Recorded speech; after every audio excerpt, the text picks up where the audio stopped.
नमस्कार साथियों, आपका यूपीपीसीएस हिंदी मीडियम चैनल में स्वागत है।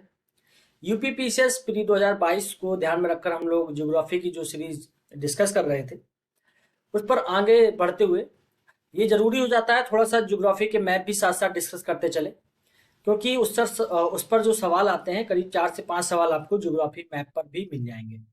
तो हम लोग क्या किस तरीके से मैप को डिस्कस करेंगे, ये थोड़ा सा इंपॉर्टेंट हो जाता है।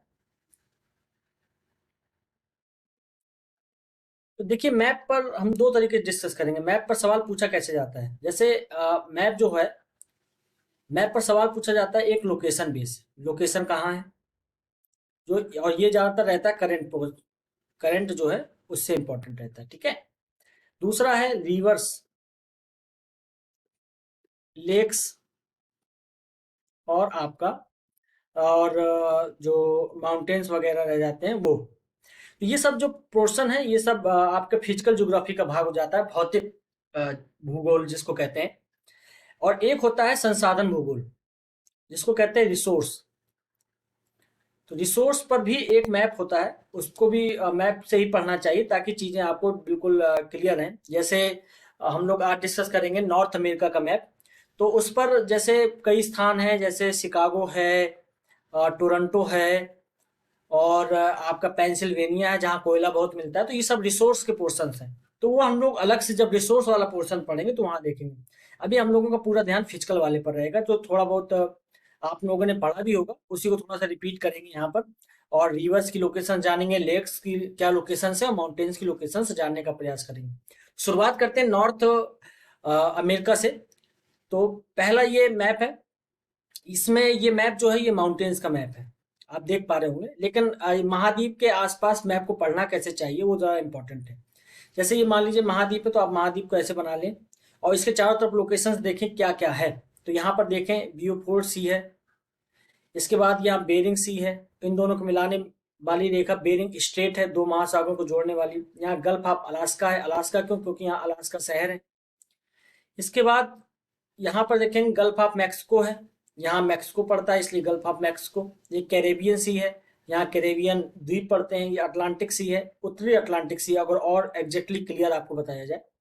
इसके बाद यहाँ लेब्राडोर सी है, और इसी लेब्राडोर सी से ही वो बर्फ का टुकड़ा आया था जब टाइटैनिक जहाज डूब गया था, जिसे आपने देखी होगी टाइटैनिक मूवी।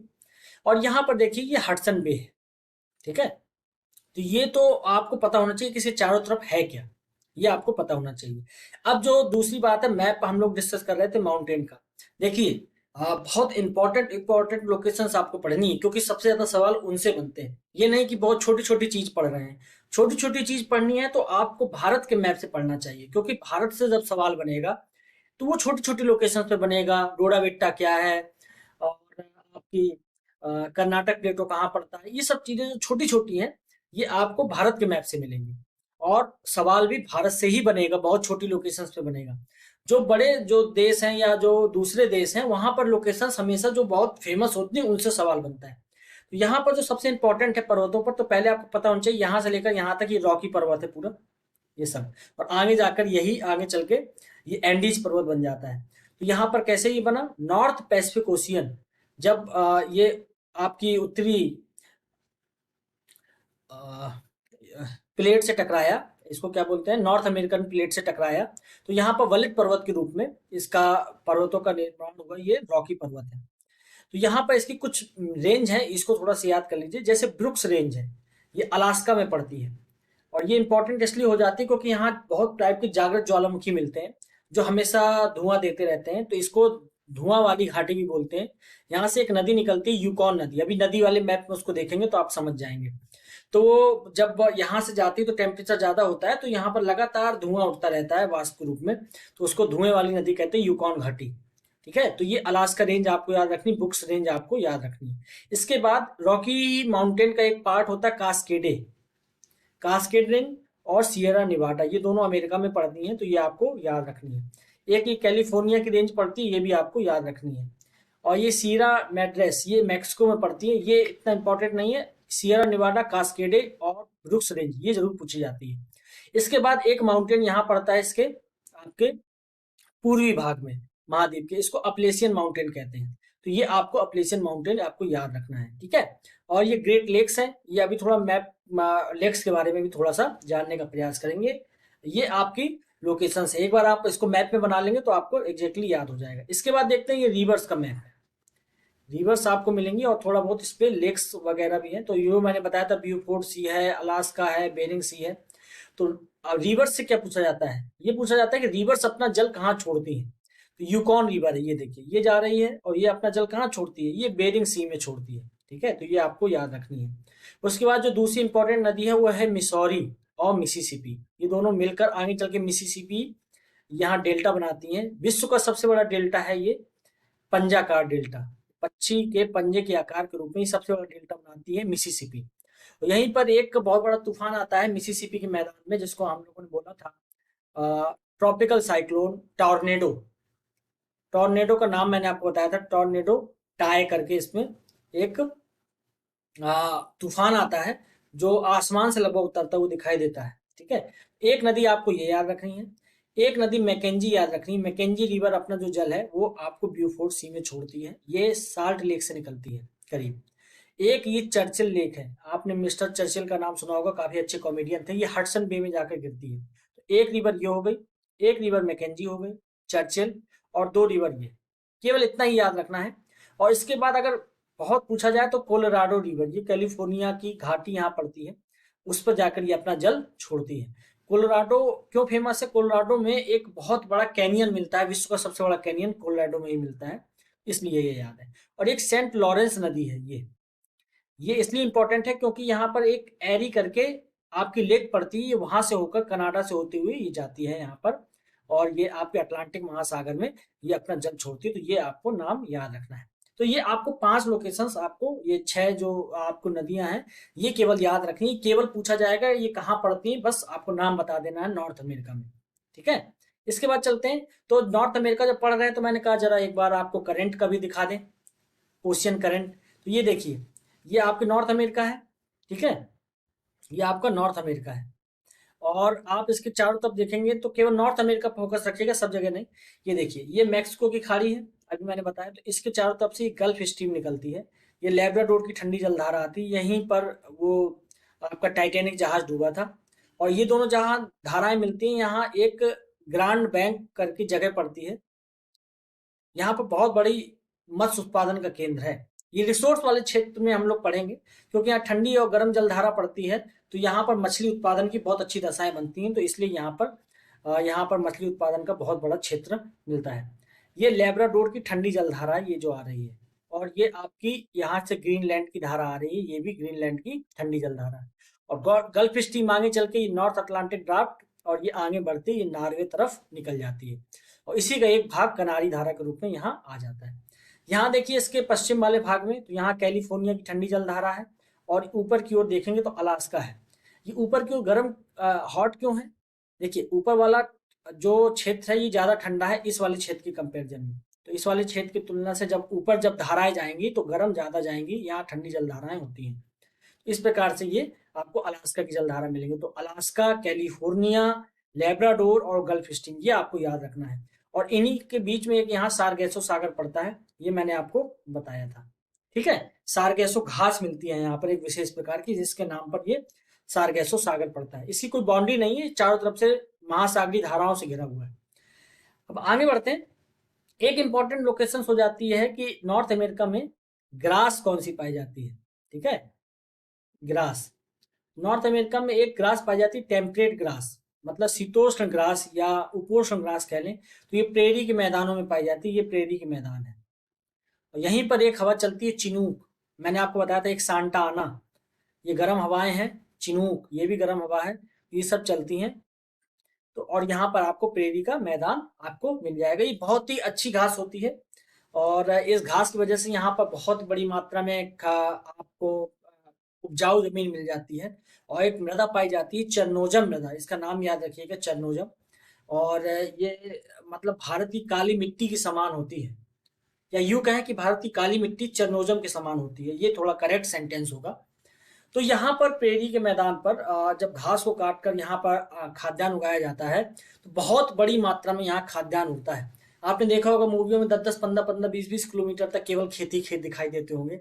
वहाँ हेलीकॉप्टर से ये लोग खाद वगैरह डालते हैं, और प्लेन वगैरह से आपने मूवियों में देखा होगा। ये खाद्यान्न का कटोरा, ये प्रेरी के घास के मैदान कहलाते हैं नॉर्थ अमेरिका के। ठीक है, यहाँ पर दो हवाओं का नाम याद रखिएगा, चिनूक और सांटाना। ये तो आपको मैंने लोकेशंस बता दिया। अब इसके बाद एक लोकेशंस इंपॉर्टेंट हो जाती है लेक्स की। लेक्स भी बड़ी इंपॉर्टेंट है यहाँ पर, तो आपको लेक्स के नाम याद रखने हैं। ये देखिए रिवर्स दी हुई है। ये ग्रेट बियर लेक है, एक लेक ये हो गई। ये ग्रेट स्लेव है, इसी से मैंने आपको कहा था ये मैकेंजी रिवर निकलती है, ग्रेट स्लेव। इसके बाद एक लेक लेक पड़ती है, लेक विनिपेग। ठीक है, और ये 5 आपकी सुपीरियर लेक है। 5 लेकों के बारे में अभी थोड़ा सा देखते हैं स्पष्ट रूप से, कौन कौन सी लेक्स यहाँ पड़ती हैं। और एक लोकेशन यहाँ पर है 49 डिग्री। 49 डिग्री का मतलब क्या होता है? ये आपकी 49 डिग्री का मतलब होता है ये अक्षांश, ये कनाडा और ये इस तरीके से गुजरती है 49 डिग्री। ये 49 डिग्री जो चैनल है, ये आपको ये कनाडा से अमेरिका को अलग करती है, यूएसए। ठीक है, और यहाँ पे एक ये रियो ग्रांडी नदी है। ये रियो ग्रांडी नदी मैक्सिको को यूएसए से अलग करती है, तो ये आपको पता होनी चाहिए लोकेशंस थोड़ा सा। ठीक है, तो ये यहाँ पर ये है। ये आपको एक लेक ये याद रखनी है, ग्रेट स्लेव, और आपको लेक विनिपेग, और ये ग्रेट साल्ट लेक है, देखिए इधर, ये भी बड़ी इंपॉर्टेंट लेक है। ये भी आपको नाम याद रखना चाहिए, 1 2 3 4, और ये 5 लेक। ये लेक से संबंधित सवाल यहाँ पर सबसे ज्यादा बनते हैं, मैच कराने के लिए आता है। तो ये 5 जो लेक्स हैं, ग्रेट लेक्स, इनकी लोकेशन देख लेते हैं। पहली लेक का नाम है लेक सुपीरियर। देखिए पांचों लेक के बारे में आप देखेंगे तो इसमें 4 लेक जो हैं वो बाउंड्री बनाती हैं कनाडा और यूएसए की। ये देखिए बाउंड्री जा रही है, ठीक है। लेकिन एक लेक ऐसी है, लेक मिशिगन, ये पूरी तरीके से यूएसए में शामिल है, तो ये आपको याद रखना है। इसी मिशिगन के किनारे यह शिकागो है, जहां विवेकानंद जी ने अपना भाषण दिया था। ठीक है, बहुत ग्रेट जो भाषण दिया था, जिससे भारत का नाम, भारत की संस्कृति का नाम हुआ था, वो शिकागो सिटी यहीं पर है, लेक मिशिगन के किनारे। तो कभी कभी ये पूछ लेता है शिकागो किस नदी के किनारे है, मतलब किसकी जगह के किनारे। एक डेट्रॉइट शहर है, ये यूएसए में है, यहाँ पर ऑटोमोबाइल्स वगैरह बहुत बनते हैं, तो ये भी एक रिवर किनारे, लेक इरी। ये सब आपको याद रखनी है। तो लेक सुपीरियर, लेक मिशिगन, क्रम याद रख लीजिएगा, लेक सुपीरियर, लेक मिशिगन, फिर लेक ह्यूरॉन, फिर लेक इरी, और फिर लेक ओरेंटो। और ये सारी लेक्स आपस में जुड़ी हुई हैं एक तरीके से, ये आपस में सब लोग इसमें आ जा सकते हैं। तो इस प्रकार से, इसी लेक ओरेंटो से ही एक नदी निकल जाती है, सेंट लॉरेंस, ओटावा। ये देखिए कर्नाटक, कर्नाटक का ये ओटावा, ये बड़ा शहर है। और यहाँ से सेंट लॉरेंस एक नदी निकल जाती है, वो यहाँ जाकर आपके अटलांटिक महासागर में अपना जल विसर्जित कर देती है, जल छोड़ देती है। तो इस प्रकार से 5 जो है ये लेक्स आपको याद रहनी चाहिए। तो हम लोगों ने लेक्स के बारे में समझ लिया, रिवर्स के बारे में समझ लिया, यहाँ पे हमने लेक्स के बारे में समझा। यहाँ घास एक ही इंपॉर्टेंट है, प्रेरी, ये याद रखिएगा। यहाँ पर हम लोगों ने धाराओं के बारे में समझा, यहाँ पर हम लोगों ने समझा रिवर्स के बारे में, और थोड़ा सा हम लोगों ने डिस्कस किया कि कौन से माउंटेन्स यहाँ मिलते हैं। इससे ज्यादा नहीं पूछा जाता, ये याद रखिएगा। इससे ज्यादा कंफ्यूजन है और कुछ नहीं है, जो छोटी छोटी बारीक चीज लोग बताने लगते हैं, उससे ज्यादा सवाल बनता नहीं है, तो हमारे काम की वो चीज नहीं। इसके बाद रिसोर्स इंपॉर्टेंट हो जाता है, रिसोर्स कहाँ पर कौन से मिलते हैं।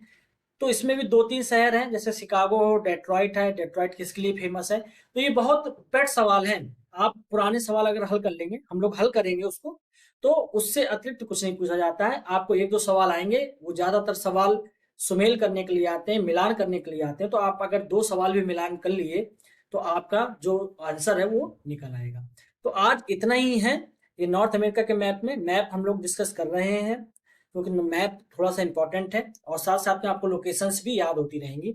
अब क्योंकि बहुत ज़्यादा समय है नहीं, करीब 2 महीने हैं हमारे पास, तो आप एक तरीके से ये प्रैक्टिस भी होती रहेगी मैप की, और आपको मैप पर भी इन लोकेशंस को बनाकर देखना होगा। तो ये सब चीज़ें हैं, इन सब चीज़ों से फिर आप अगर देखेंगे तो आपको 4-5 सवाल हैं जो ज्योग्राफी के, वो आप आसानी से कर सकेंगे, लोकेशन जो देखकर सवाल आते हैं। ठीक है, तो आज इतना ही है। फिर इसके बाद अगला टॉपिक हम जब देखेंगे मैप पर, तो वो साउथ अमेरिका पर होगा, तो उस सब चीज़ों पर डिस्कस करेंगे। और भी जो चीज़ें हैं उन सब चीज़ों पर हम लोग एक अपना ओवरव्यू देखेंगे। कोई कंफ्यूजन हो आपको तो आप टेलीग्राम चैनल ज्वाइन कर सकते हैं, डिस्क्रिप्शन बॉक्स में उसकी लिंक दी हुई है। तो आज इतना ही है, फिर नमस्कार।